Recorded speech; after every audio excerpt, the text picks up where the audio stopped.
Hello and welcome to my video on diplomatic idea groups in Europa Universalis 4. I'm making this video because I've noticed that there's no videos that I can actually find, nothing up to date anyway. And if someone's newer or doesn't understand idea groups that well, that they'll really struggle. So I thought I might as well just make this video because I quite enjoy talking about these things.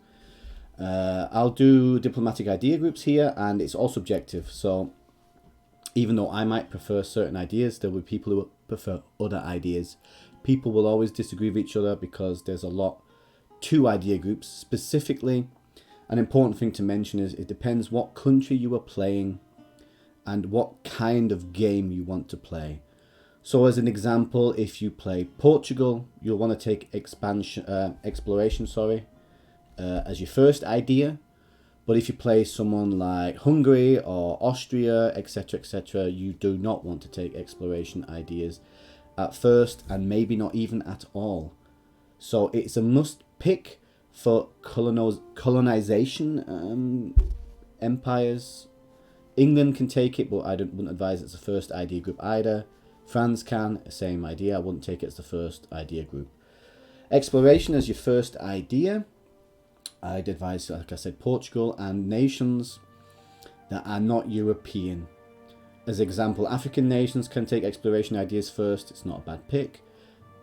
South and North American nations, Eastern nations, Japan is very famous for taking exploration ideas first. It's just a nice little idea group to give you an advantage if you don't want to fight many wars. Or you believe that the enemies you're going to fight won't be very hard to beat. So that's the main reason you take it. You have to have colonization targets for it to be effective. Espionage is shit, don't take it. Diplomatic ideas is a first pick with Austria. It's the first idea you pick with Austria, which is over here. The reason why is because of the way the Holy Roman Empire works, and specifically for things like cancelling or doing no casus belli wars, cancelling royal marriages, things like that. It's quite interesting for things like that because of the last idea in its group. It also has a couple of nice things such as diplomatic relations, improved relations, which is incredibly good. Diplomatic relations, which means you can have more allies, and reduce technology cost. I'm not going to go into detail about it because I don't think the video would become too long, and if people are interested in that kind of thing, I might do separate videos, or people can ask in the comments. I'm sure if I've got time I'll reply.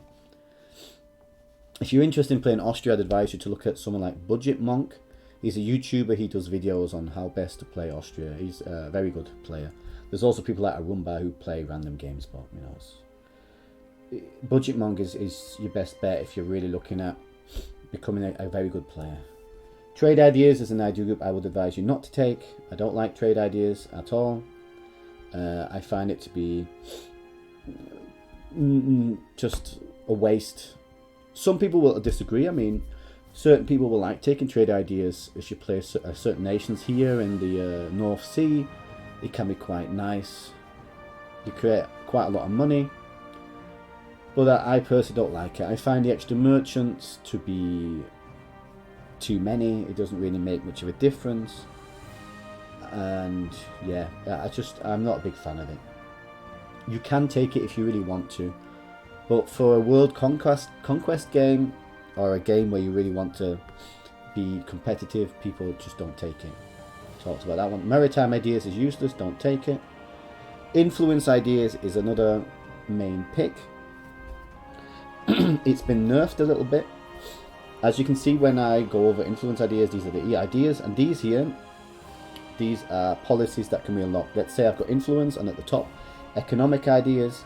I can then unlock an economic policy, which lasts for a minimum of 10 years, costs 1 admin a year, and is it a year or a month? It's a month, sorry.